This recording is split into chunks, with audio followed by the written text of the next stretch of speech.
Chào mừng tất cả các bạn đã quay trở lại với Tokyu-VN Meta Team.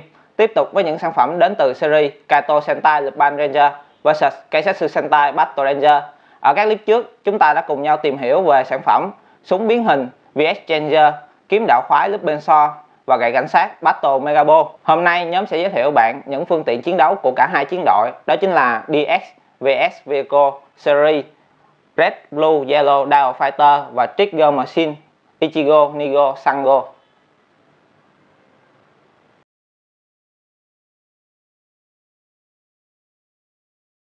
Do hình thức bán của Sentai năm nay khác với mỗi năm, cho nên các VS Vehicle được bán trong từng hộp nhỏ lẻ như thế này.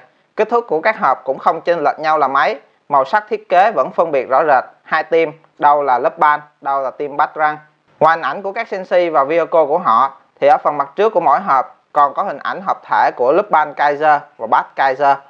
Tuy cùng chung một dòng là DX VS Vehicle, nhưng phương tiện của mỗi đội lại có tên gọi riêng. Các chiến cơ của team Lupin được gọi là Dial Fighter, những chiến xa của team Batrang được gọi là Trigger Machine. Trong phần tên gọi của các vehicle cũng cho ta thấy được sự đối đầu của cả hai team. Nếu team Lupin dùng màu sắc để đặt tên cho chiến cơ của họ, thì team Batrang lại dùng số hiệu cho chiến xa của mình. Phần màu sắc được đặt ở đầu tên của Dial Fighter, còn số hiệu là được đặt ở cuối tên của Trigger Machine. Ví dụ Red Dial Fighter và Trigger Machine Ichigo. Về phong cách thiết kế, cả hai chiến đội cũng cho ta thấy được sự khác biệt rõ ràng. Dial Fighter được thiết kế màu nguyên khối theo xu hướng của những năm gần đây, trong khi các Trigger Machine lại theo chiều hướng truyền thống, màu sắc được phối hài hòa hơn với tông trắng đen đặc trưng cho cảnh sát. Đi sâu vào phương tiện của từng chiến đội, đầu tiên là các chiến cơ Dial Fighter của Lupin với mô típ phi cơ chiến đấu, ứng với ba màu là ba loại máy bay khác nhau, mang màu sắc thiết kế từ quá khứ cho tới tương lai. Red Dial Fighter, phi cơ chiến đấu thông dụng ở thế kỷ 21, sử dụng động cơ phản lực ở đuôi sau, được trang bị súng ống tối tân. Trong phim còn có thể bắn ra được lưới điện. Có huy hiệu của Lupin Ranger ở cánh sau. Xét về độ thực tế, đây là mẫu chiến cơ có thiết kế sát thực nhất với đời thường. Tuy nhiên rất khó để nhìn rõ độ chi tiết của Red Dial Fighter do thiết kế nhựa nguyên khối một màu như thế này. Chúng ta có thể so sánh hình ảnh phi cơ chiến đấu với Batwing số 1 của Descartes. Blue Dial Fighter mang hình dáng thiết kế của những chiếc máy bay chiến đấu thập niên 80 dạng Air Racer với tua bin cánh quạt ở mũi trước máy bay. Đây cũng là lần đầu tiên Super Sentai sử dụng lại máy bay này cho thiết kế của mình. Nổi bật với huy hiệu của Lupin Ranger ở trên cánh. Hai sợi cánh dài của máy bay cũng được làm từ nhựa dẻo để tránh gãy khi va đập. Phần cánh quạt có thể xoay được. Phía sau đuôi của máy bay được tích hợp thêm vũ khí, đó là súng 5 nòng. Còn ở Yellow Dial Fighter thì lại thiên về xu hướng tương lai, với thiết kế của máy bay gyro điều hướng bằng hai bộ cánh quạt đặt dọc theo hai bên thân. Khác hẳn với hai Dial Fighter trước đó được trang bị súng ống, thì Yellow lại sử dụng vũ khí là lưỡi cưa to phía sau, và phần lưỡi cưa này cũng có thể xoay được. Bên cạnh đó, tuy là chiến cơ được thiết kế dành cho Senshi nữ, nhưng Dial Fighter này lại có hình dáng cực kỳ thô, góc cạnh và hình khối. Điều này cũng không quá đổi bất ngờ, vì trong quá khứ, chiếc Batwing số 4 của Deka Yellow và Gogo Attacker của Boken Yellow cũng có thiết kế tương tự. Tuy cả ba đều là phi cơ chiến đấu nhưng lại khác biệt nhau hoàn toàn. Ở Red Dial Fighter là phi cơ chiến đấu cận chiến, thiên về tốc độ. Ở Blue Dial Fighter là máy bay thiên về nhào lượn. Ở Yellow Dial Fighter có cách bay chiến đấu theo kiểu lơ lửng và có lưỡi cưa để cắt đôi vật cản phía trước. Chuyển sang các chiến xa của Battle Ranger, tương tự như phe Lupin, những chiếc xe của team Batrang đều mang một màu sắc thiết kế riêng biệt và độc đáo. Trigger Machine Ichigo đại diện cho lại xe cảnh sát thiên về tốc độ, mang thiết kế của một chiếc xe đua F1 thế hệ mới, trông phá cách với phần khoang lái của các mẫu xe hơi thông thường. Chi tiết càng xe đua ở phía trước, ống bô ở gầm xe, ống xả khí ở mui xe, phần lớp bánh được làm trơn láng phù hợp cho xe đua. Chúng ta có thể so sánh Trigger Machine Ichigo, hình dáng xe đua tốc độ cao của Red Racer Ranger, xe cảnh sát truy đuổi tốc độ cao Bat Striker của Descartes, xe đua có ống xả trên đầu xe của Engine Speedoru và hình dáng xe đua F1 của Engine Mahakon. Trigger Machine Nigo lại mang thiết kế thô ráp hơn của những mẫu xe Land Rover đời đầu hoặc là xe Jeep chuyên dụng cho những đoạn đường nhiều chướng ngại vật, đặc biệt là địa hình rừng núi, rất phù hợp với màu xanh lá của chiếc xe Nigo. Phần lớp xe được làm to hơn với nhiều vân, phù hợp với các địa hình khó đi. Xe cực kỳ thô ráp với chi tiết càng ủi, vùng chắn bùn ở phía trước được làm rất to và vẫn được trang bị súng ống. Do đó Nigo là mẫu xe được trang bị vũ khí hạng nặng. Cuối cùng là Trigger Machine Sango, mang hình dáng thiết kế của những chiếc xe vận tải hạng nặng, tuy nhiên lại kém hơn Nigo. Có các chi tiết cơ khí ở đầu xe như ống xả và càng ủi. Tuy nhiên đây là mẫu xe có tốc độ chậm nhất trong cả ba chiếc và có thiết kế đường cong mềm mại nhất trong cả ba. Phần đầu xe trông khá kỳ dị, che luôn cả phần khoang lái ở phía sau. Chúng ta có thể so sánh Trigger Machine Sango với Bass Signal của Decabin, đều có thiết kế đường cong mềm mại và đều là xe tuần tra.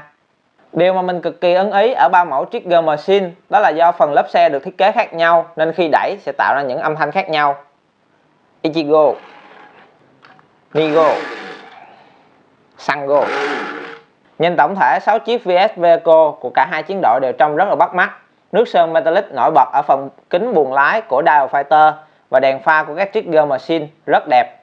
Máy bay trông rất sát với thực tế, còn những mẫu xe được độ chi tiết cơ khí cực ngầu. Ngoài ra, một điều cực kỳ thú vị trong thiết kế của các VS Vehicle giải thích cho lý do tại sao các chiến cơ của Lufthansa được gọi là Dial Fighter và các chiến xa của Battran lại được gọi là Trigger Machine. Đó chính là ở mỗi chiến cơ chúng ta sẽ có một khóa số dial ở trên thân máy bay. Mỗi chiến xa có một còi bấm trigger ở phần đuôi xe.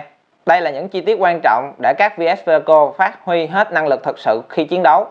Khi ta xoay đúng phần khóa số thì ngay lập tức các Dial Fighter sẽ chuyển sang dạng chiến đấu.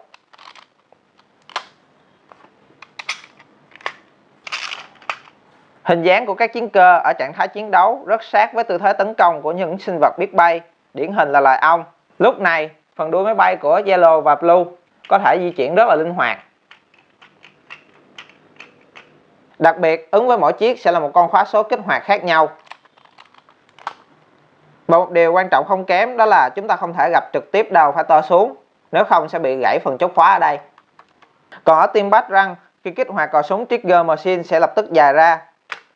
Số bánh xe của Ichigo sẽ tăng thành 6 bánh và kèm theo một bánh xe gia tốc ở giữa để giúp xe tăng tốc vượt trội, truy đuổi kẻ thù. Ở phiên bản đồ chơi thì Trigger Machine Ichigo khi chúng ta xoay phần cặp bánh xe trước sẽ tương tác với phần bánh răng ở giữa. Trigger Machine Nigo sẽ bật nòng súng ở phần đầu xe để tấn công kẻ thù, mở đường, phá bỏ chướng ngại vật. Chúng ta có thể so sánh chi tiết này với Engine Gunfer của Go Ranger.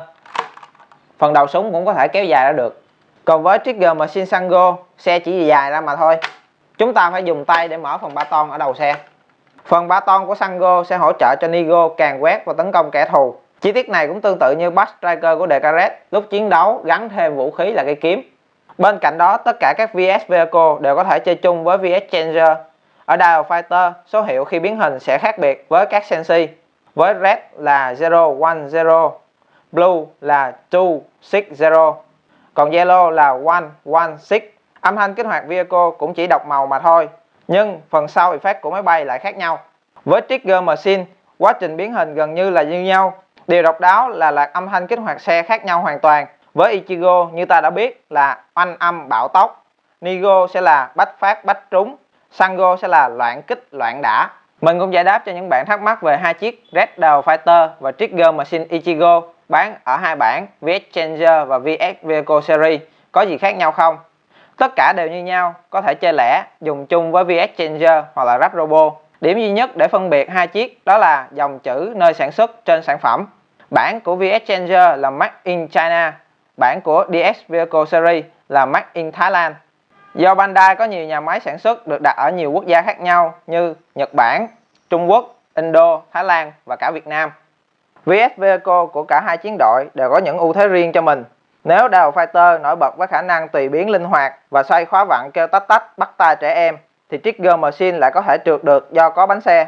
Kích hoạt cơ chế ẩn bên trong cũng không kém cạnh gì. Kaito Sentai Lupin Ranger vs Keisatsu Sentai Battle Ranger cũng đánh dấu cho sự trở lại của mô típ chiến đội sử dụng phi cơ chiến đấu và chiến đội cảnh sát.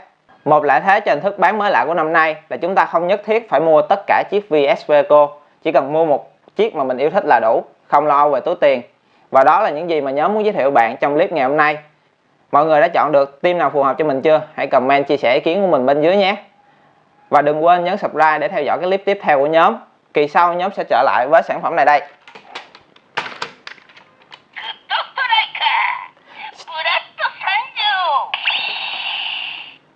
Cảm ơn các bạn đã quan tâm theo dõi. Xin chào và hẹn gặp lại.